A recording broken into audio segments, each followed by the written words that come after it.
Good morning, Unity South Twin Cities. As we gather on this November day, as we approach Thanksgiving, I'm glad to see you here. And the first thing we're going to do is stand and sing number 313 in your hymnal, We Gather Together.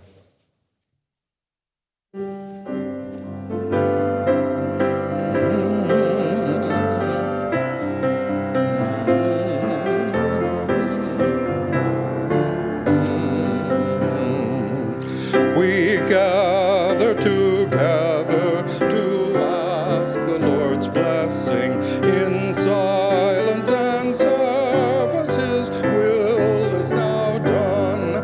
His word ever stressing, His wonder expressing. Sing praises to the Father, we know we are one. Within us abiding, our God ever guiding, ordaining and maintaining true kingdom divine.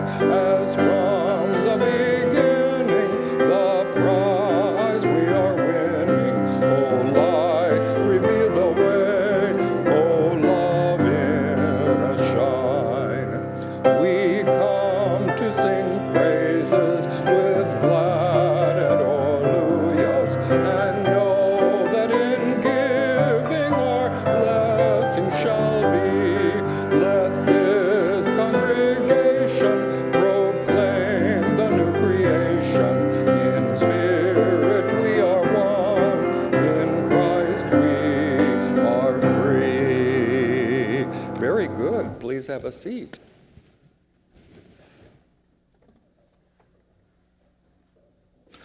All of those who have joined us on Facebook this morning, please send us your name and location so we can send you a greeting.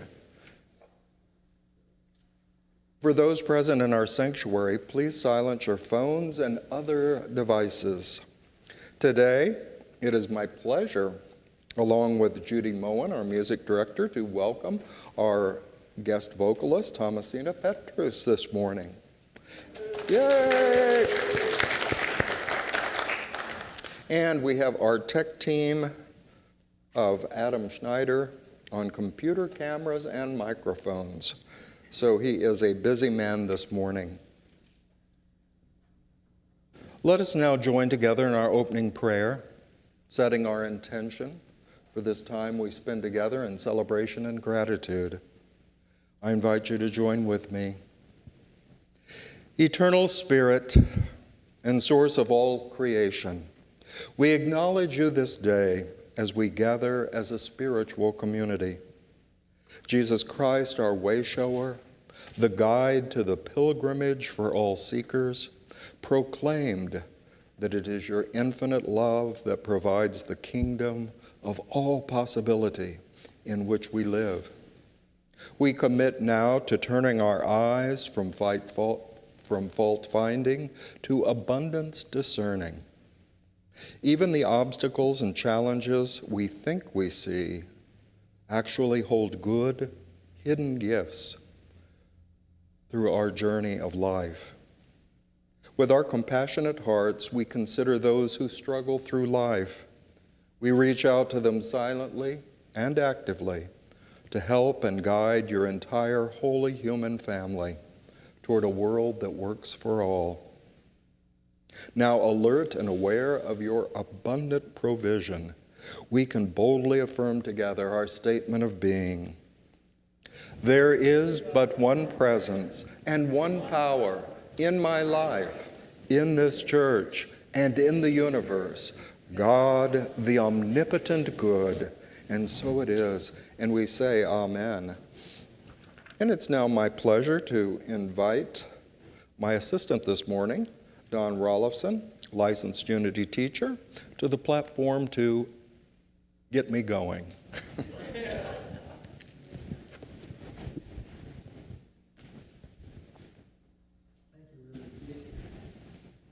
For that uplifting introduction. Good morning, everyone. Welcome to Unity South Twin Cities. Whether you are watching online or seating here in the sanctuary, we are so glad to have you with us today. Let's welcome our visitors, joining in person or online for the first time. We greet them by affirming together, we welcome you, we bless you, and we are glad you're here.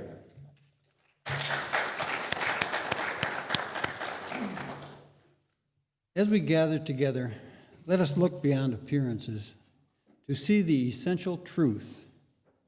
We hold this thought, I behold the Christ in you. Let's speak that together. I behold the Christ in you. Take a moment to look around the sanctuary and behold the Christ Spirit. And let's use our imagination to acknowledge the same Christ Spirit in all our friends joining us online.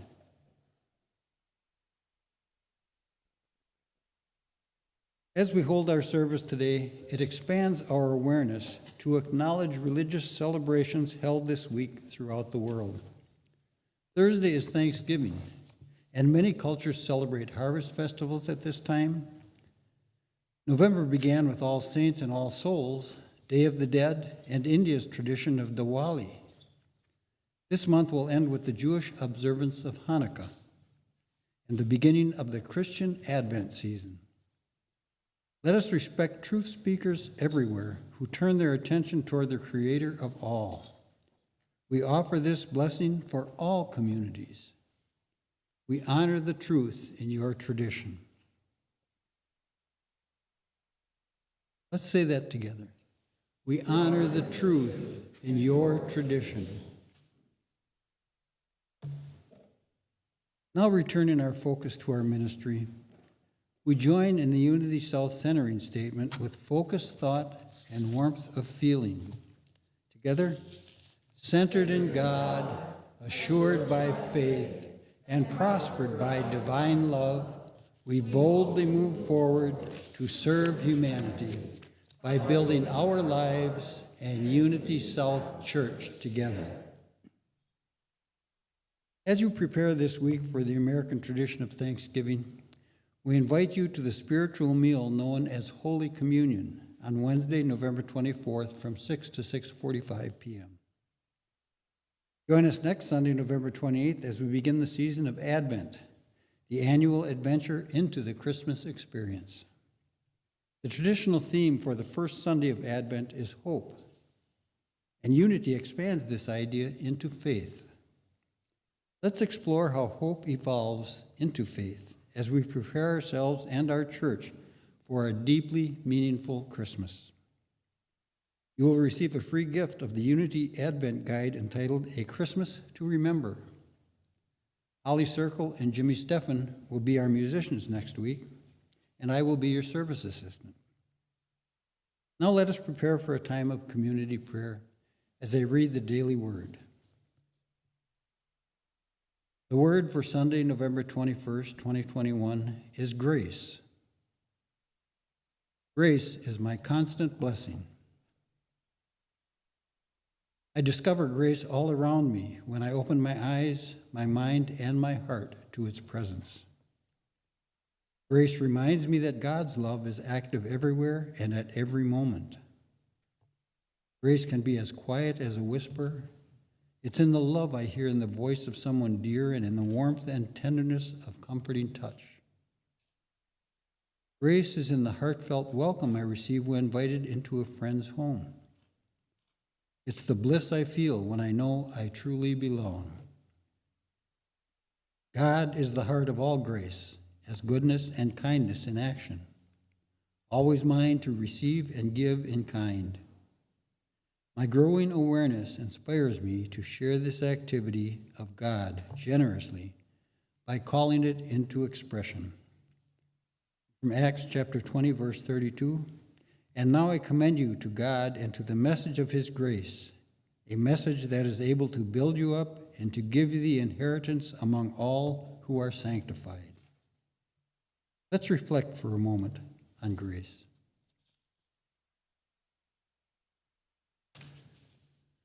Our prayer chaplain, Don Rollefson, will now lead us in community prayer.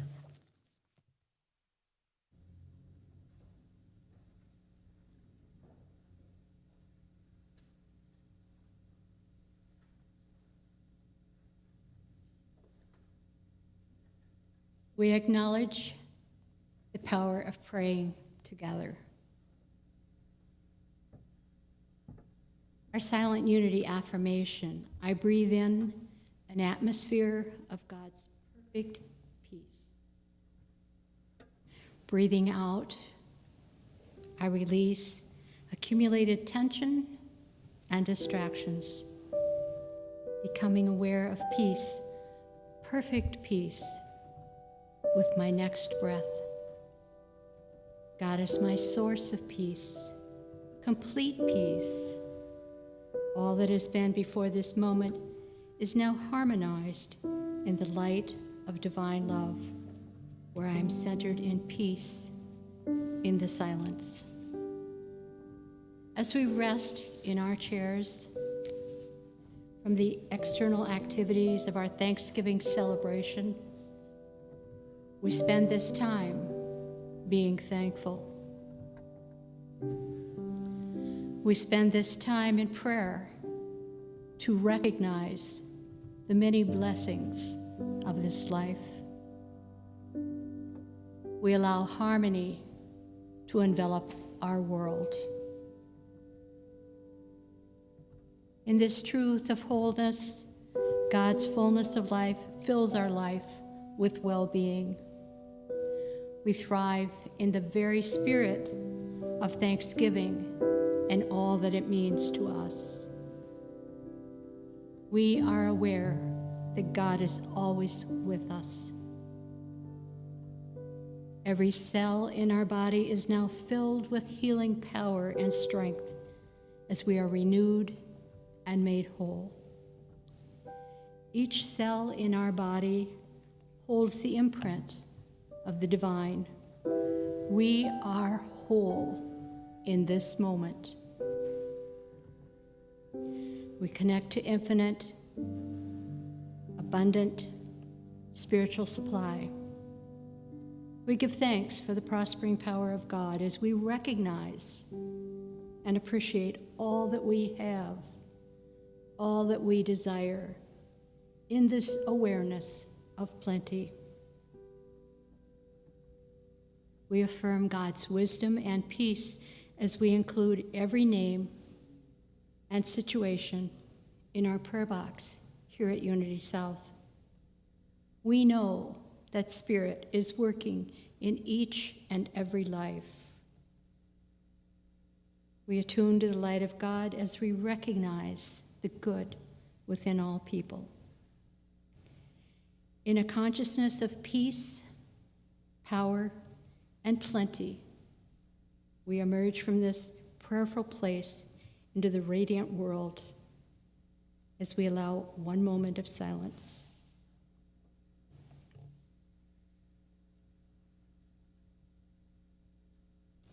Amen. Now let us sing the Lord's Prayer as we feel the truth that is expressed in the model prayer Jesus taught us. Thy kingdom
that there is a prayer chaplain here at Unity South every day of the week, with the exception of Friday and Saturday. We encourage you to pray with our prayer chaplains. I will be here with you at the prayer room following this service. And now our musical team.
Thus far, and grace will lead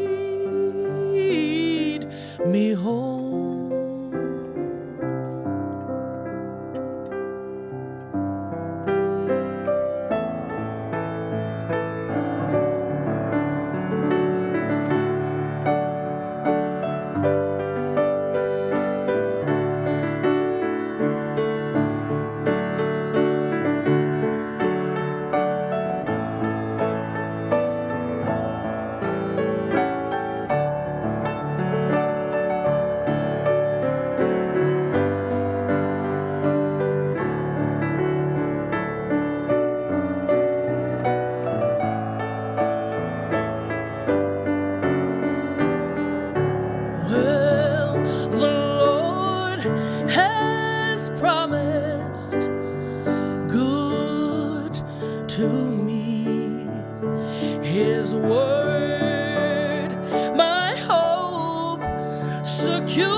As long as life endures. Oh, amazing, amazing grace, how sweet the sound that saved a soul like me. Oh, was lost, so lost, but now I'm found. I was blind, but now, oh, I see. I was blind, but now I see.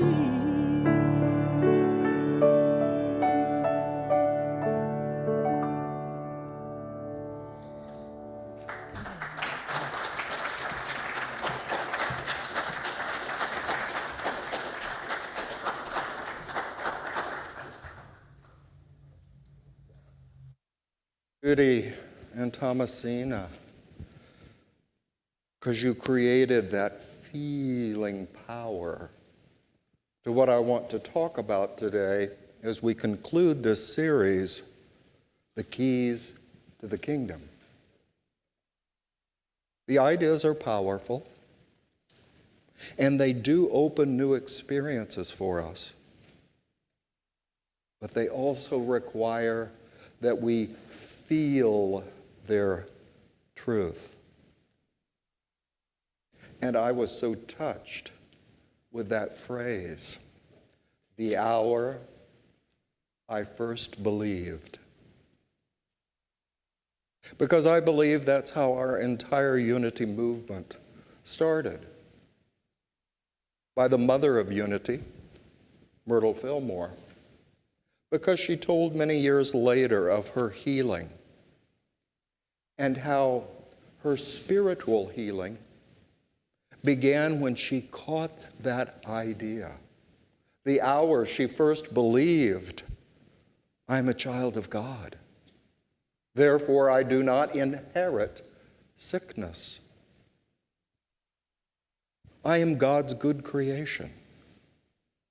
And she said that idea began to work in her that very hour. Although she said it took my body 2 years to respond in renewed vigor and health to that spiritual idea. So that's a very powerful message.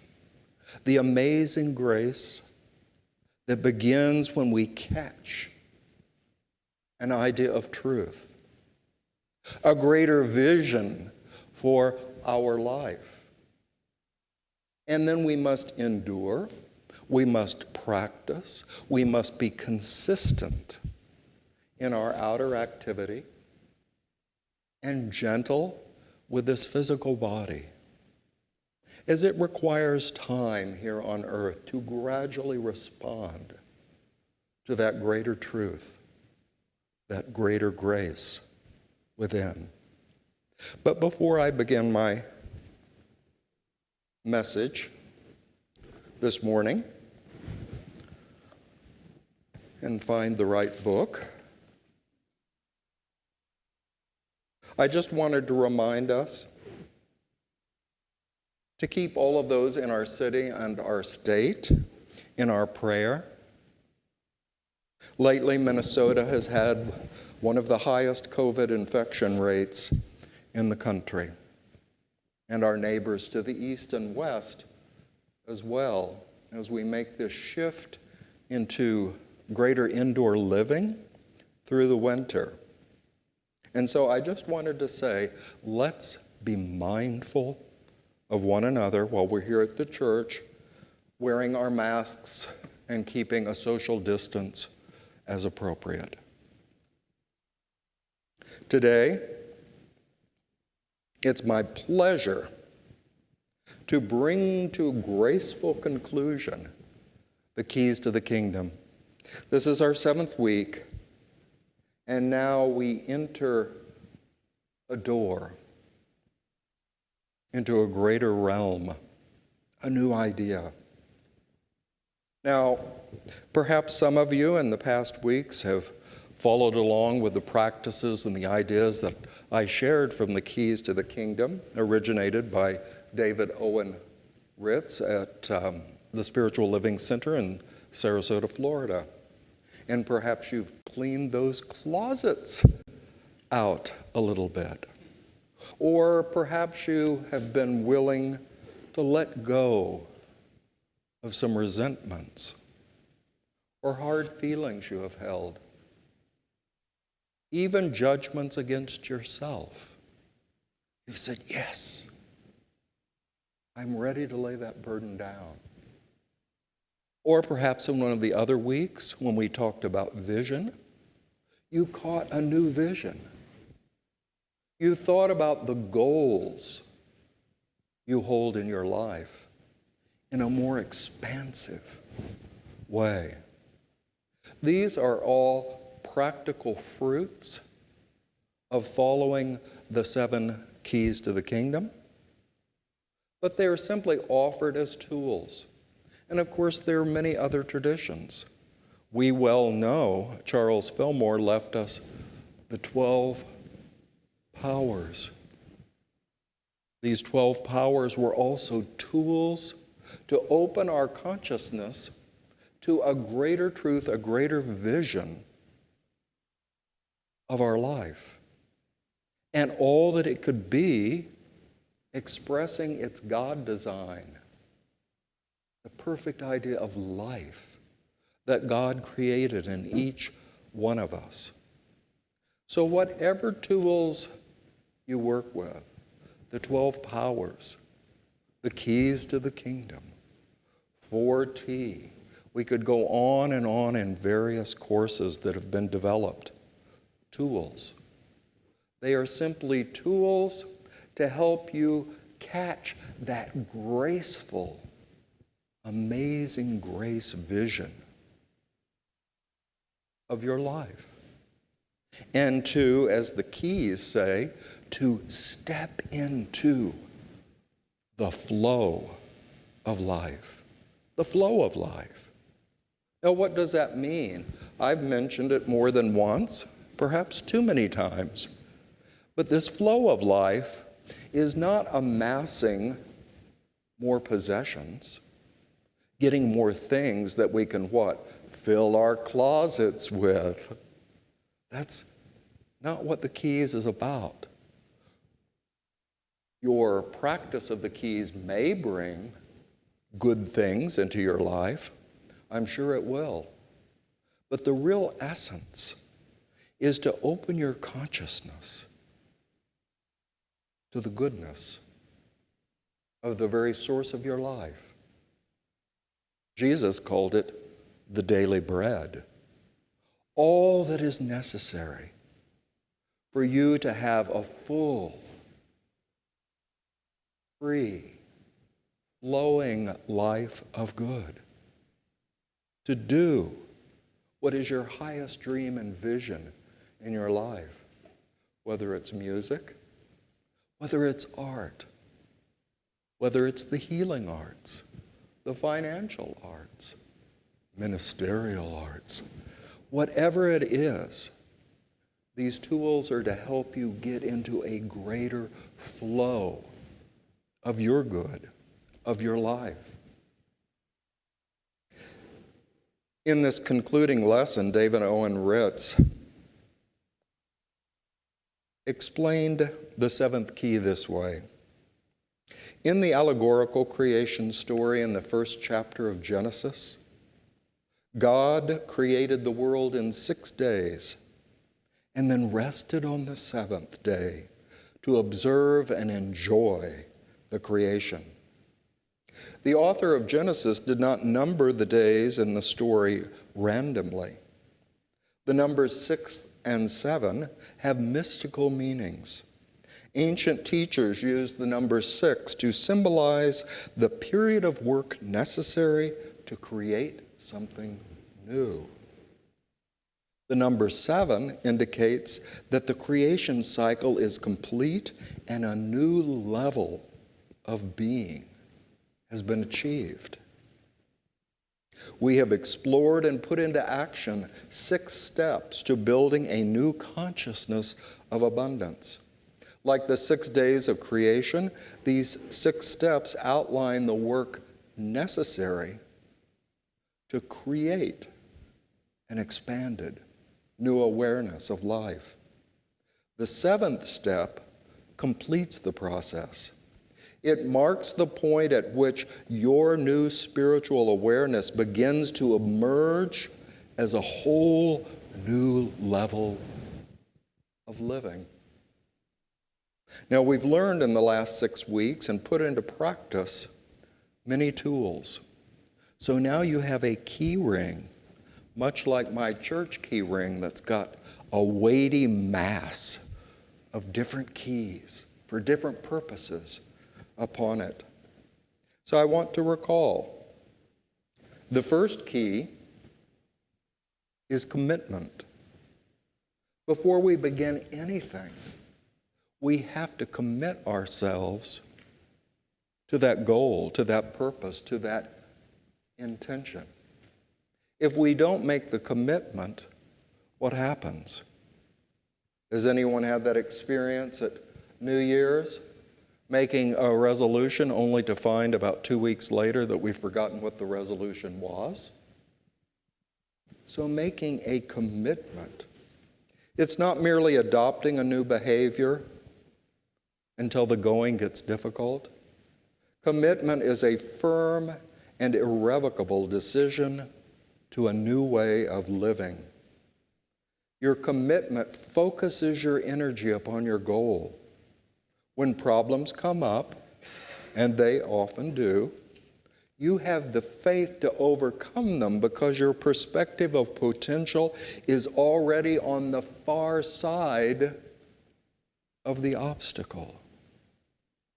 In Unity, we call that faith. Regardless of the outer appearances and what's going on, you know there's a greater good, there's a greater possibility for you if you keep moving ahead. You know that you possess this first key when you're committed to realizing God as abundance in the world. Not God as the great judge, the great criticizer of you, but God as that infinite source, providing for your existence, providing for your vision. Key 2 is vision itself. The second key is holding a vision of your highest potential, because the truth is, you will not rise higher than your vision. In the course that we're teaching on Wednesday evenings, we've already worked through and begun to practice this vision process. And it's sort of a humbling experience, also an eye-opening experience. To commit some time. What is the vision of my life? How expansive is it? Is it a great Grand Canyon expanse? Or it is a little tiny alley in Bloomington expanse? How great is that vision? And until we start to pay attention to it, we don't know where we fall on that continuum, from a very small vision to a great vision of all that our life can be. As you practice forming a vision for your life, you may ask yourself, do I feel deserving and grateful for the wonderful potential I find within myself? Am I listening for inner guidance and allowing it to lead me toward the realization of my vision? If you can answer yes to those questions, you've now unlocked the second lock on the realm of true abundance. Key number 3 is truth. The third key is an awareness of the truth in life. The key teaches us truth is the most powerful thing on earth. Just as light dispels darkness, so does truth reveal the non-reality of lack and limitation. Something within you knows the truth of who and what you are. A part of you may have been deluded by false and limiting beliefs, but your vision comes from this deep inner core. It is an awareness of your true self and higher potential. And you must learn to trust in it. You will possess the third key to the kingdom when you can answer questions such as these. Do I know in my heart that God is the one and only source of my good, acting through many channels. The channel is not the source. It is the flowing of the source. Have I totally identified my vision as the real truth of who I was meant to be? Catch that inner amazing grace of what God created in you. We may call it the Christ within, our divine potential, whatever name you give. It is this unlimited possibility in your life for you to call forth and to express in ever greater measure.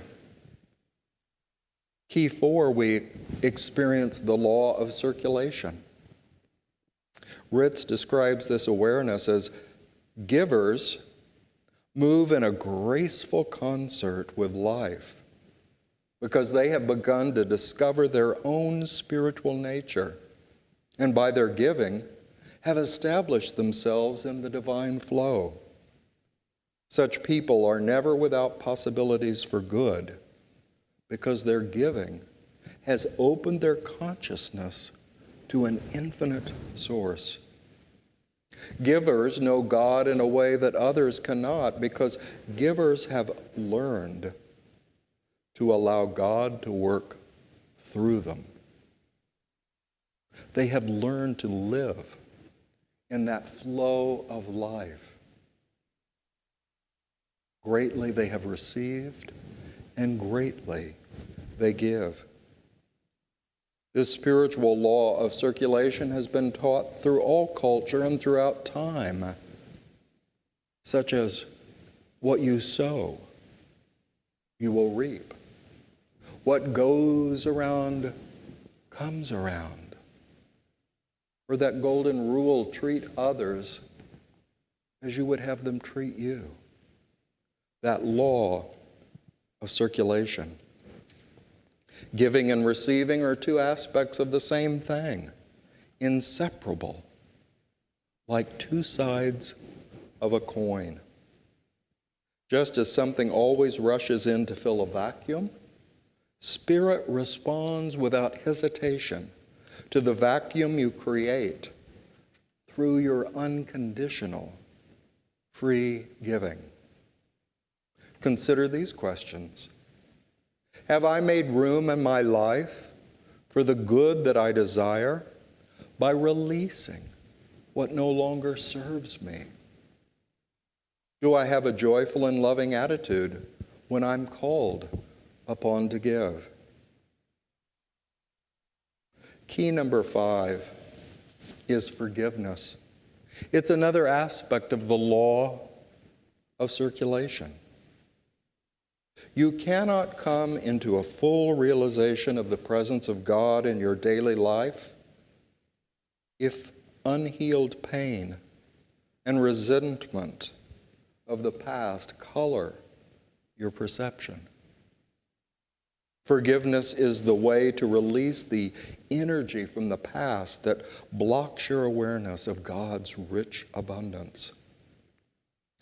When you forgive, you move the old negative energy out of the way and make room for greater good. The activity of forgiveness is this other side of the law of circulation. You must release old emotional energy in order to clear the way for new experiences. You can ask yourself, do I value being free of the past more than I value being right? Do I take time daily to release and resolve my negative and unloving feelings and attitudes toward others and toward myself? If so, with this attitude of heart, you've unlocked the 5th lock on the kingdom of which Jesus spoke. Key number 6 is gratitude. We've learned from the past several weeks that our feelings and emotions contain great power.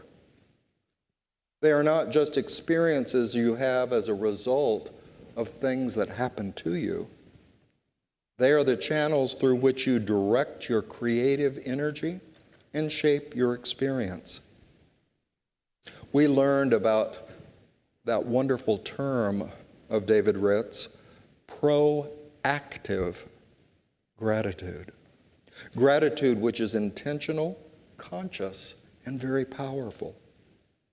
As you praise the good in your life, you align the spiritual principles that multiply whatever you focus on. You want more abundance in your life? Then pay it forward. That is, act with generosity if you expect to receive a generous response. You want more friendships in your life? You know the answer. Then be a friend. Express to the world what you desire to receive. You may ask yourself, do I take time to notice all the good in my life rather than just focusing on the negative? Do I share of my good as an expression of my gratitude? Here's the challenging one. Am I willing to see the gift that lies behind every challenge that comes my way? Ooh, that one may take a little practice. But we've heard it before. We've heard it throughout the whole history of unity. Those statements that mystify some, they even put some off to where they visit unity and they go, ooh, that's too weird, and they never come back. And it is, see the God, see the good in everything. Wait a minute. I just got fired this week. How can you say I should find the good in that? Perhaps it opened a door. I heard in a wonderful program on PBS last night about those that create that wonderful Broadway in New York, all the theaters and musical. And one performer was telling the experience of trying so hard to get a part, and she didn't get it. She got home, sad, discouraged.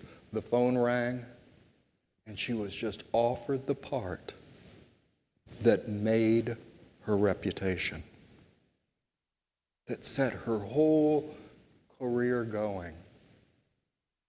But what had happened? What would have happened if she just stayed in her disappointment about not getting the lesser part? And she could have stuck herself in that experience. But she let it go, and the world brought her something even greater. So that's just one way at looking at the challenges in our path.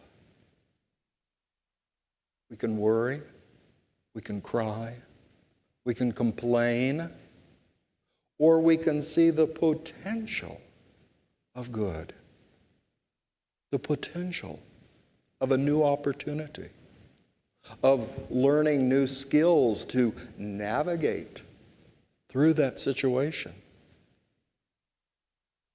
But we have to look for that good. We have to look for that potential, even in the circumstances that may disappoint us. Looking for good. That's a great lesson, this proactive gratitude. Praising the possibilities in your life, and you will bring them into expression. Now you've opened the sixth lock on the kingdom of infinite good.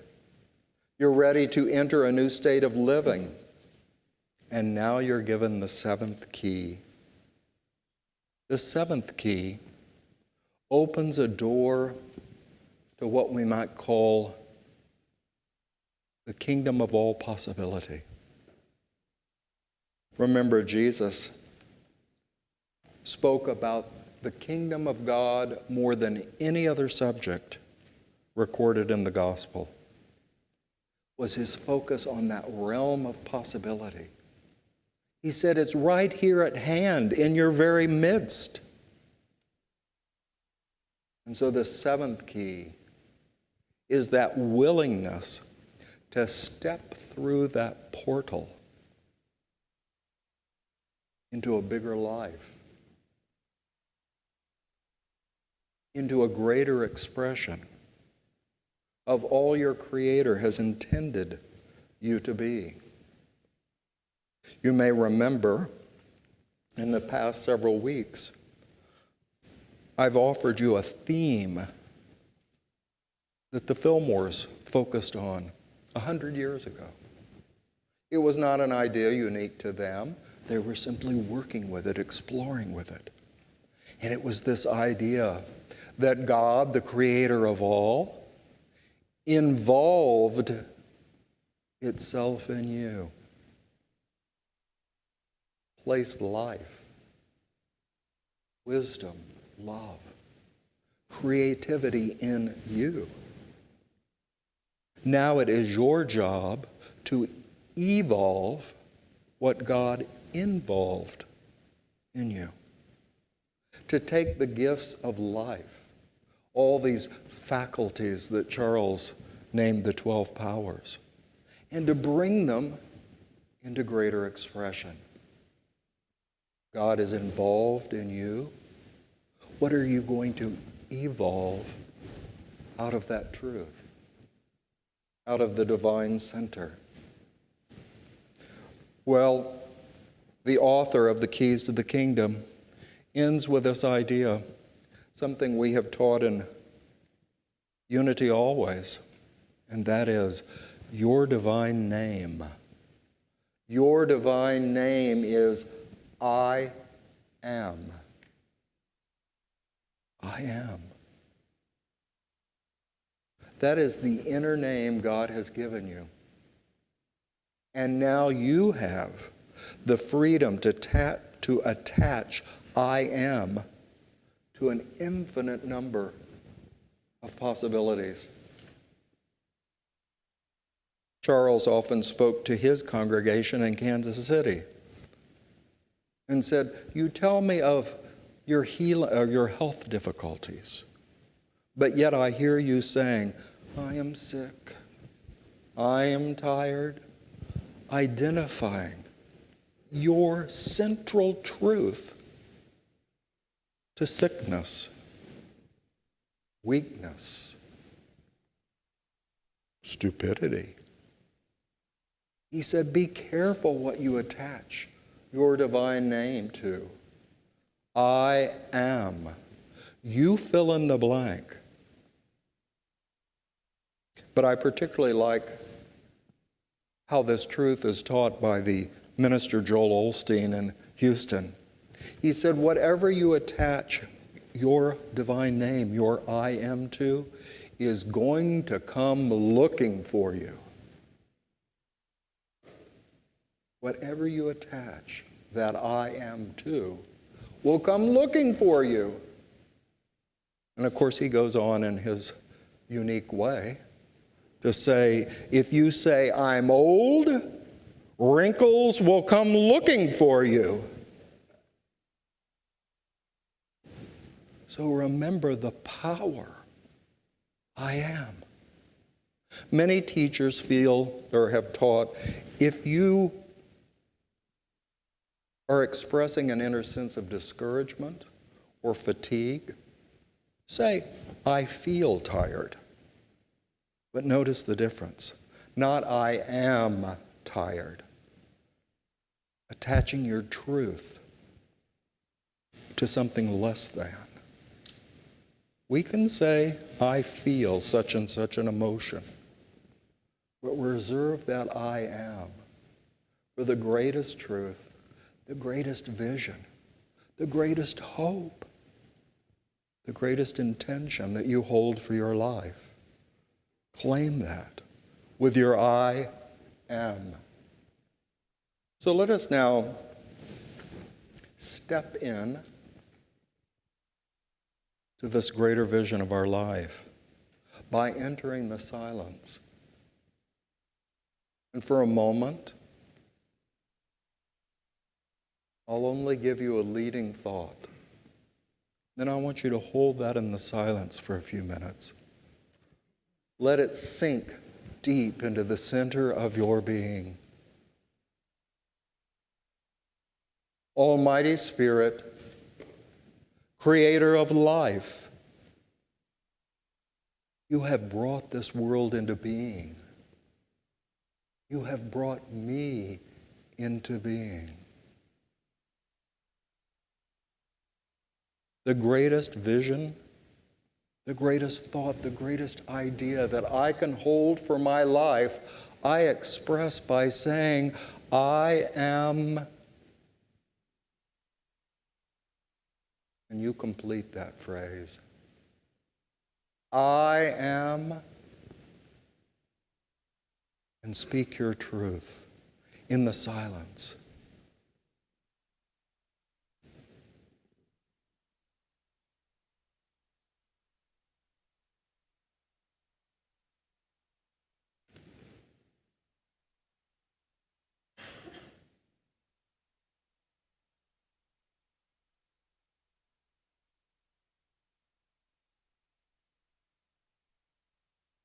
Amazing grace.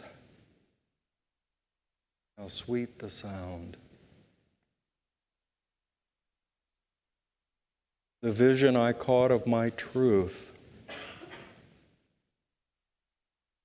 and the hour I first caught that vision, I stepped into a new existence.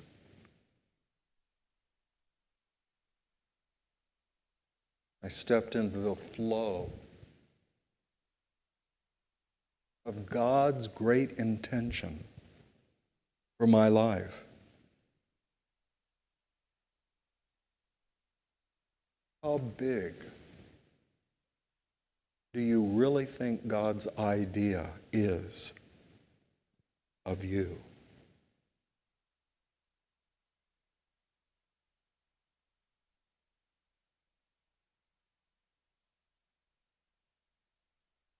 How big is God's idea of you? Can you claim that? I am that great vision. I claim it. I act from that truth. And my life is enriched. And I become a beneficial presence in the world. Because the truth I know for myself, if I really get it, I must know that same truth for others. And so it is. We thank God for this realization that heals, prospers, and enlarges our heart and clarifies our mind. The kingdom that Jesus said, it is the Father's good pleasure to give you this kingdom of all possibility. Now let's have the courage to enter it, to act from it. And now I invite Thomasina and Judy to bring us to a conclusion with the beauty of music.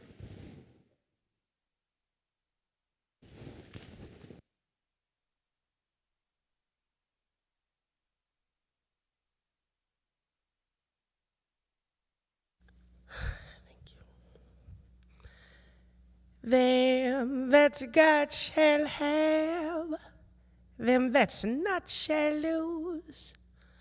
So the Bible says, and it still is news, 'cause your mama may have, and your papa he may have, but God bless the child that's got his own, that's got her own. Yes, the strong get more while the weak ones fade. Empty pockets don't ever make the grade, 'cause your mama may have and your papa he may have, but God gon' bless a child that's got his own, that's got his own. Oh, money, you can have lots of friends. They can be crowding around your door. Oh, but when you're gone and all your spending ends, well, they ain't coming around here no more, no more. So rich relations give crust of bread and such. God serve, but don't take too much, 'cause your mama may have and your papa he may have, but God bless the child that's got his own, that's got her own. And I know I've got my own, and I know you've got your own, and I know God gon' bless the child that's got his and her own. Them that's got shall have.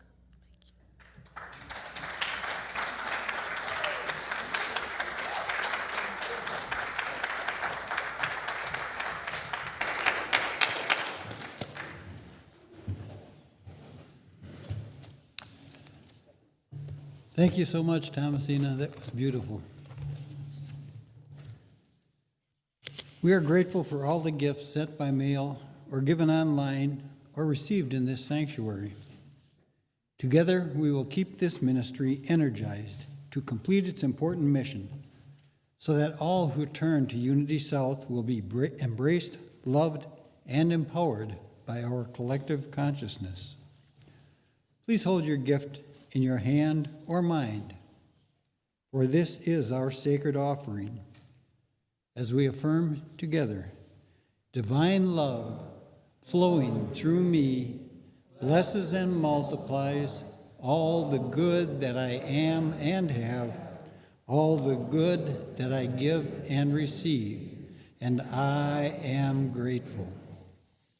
Those in the sanctuary may leave your offerings in the container by the door. And now, Reverend Stacey has his call to action for the week.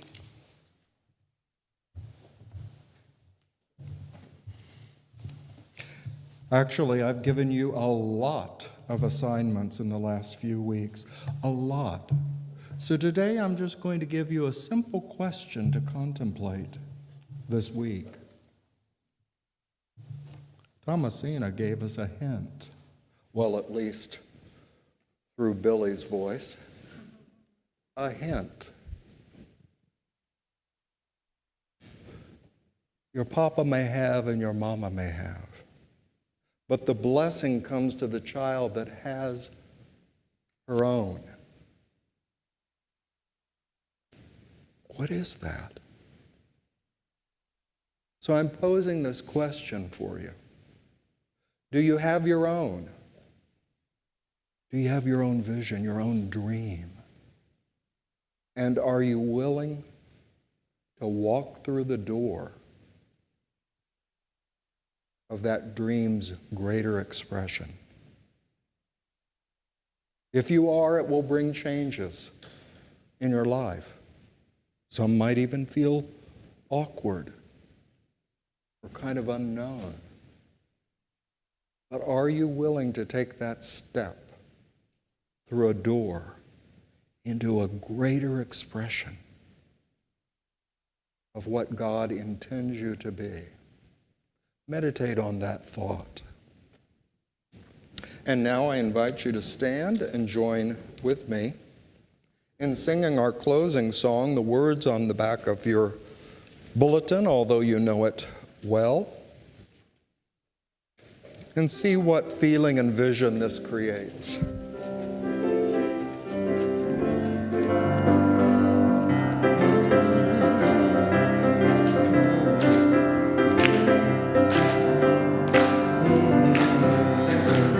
We've got the whole world in our hands. We've got the whole world in our hands. We've got the whole world in our hands. We've got the whole world in our hands.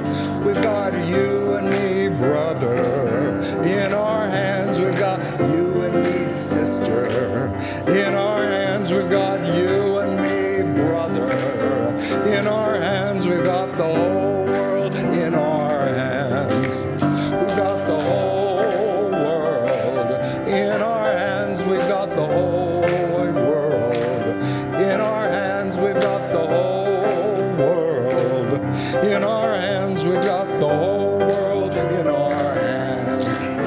We've got the whole world in our hands. We've got the whole world in our hands. We've got the whole world in our hands. We've got the whole world in our hands.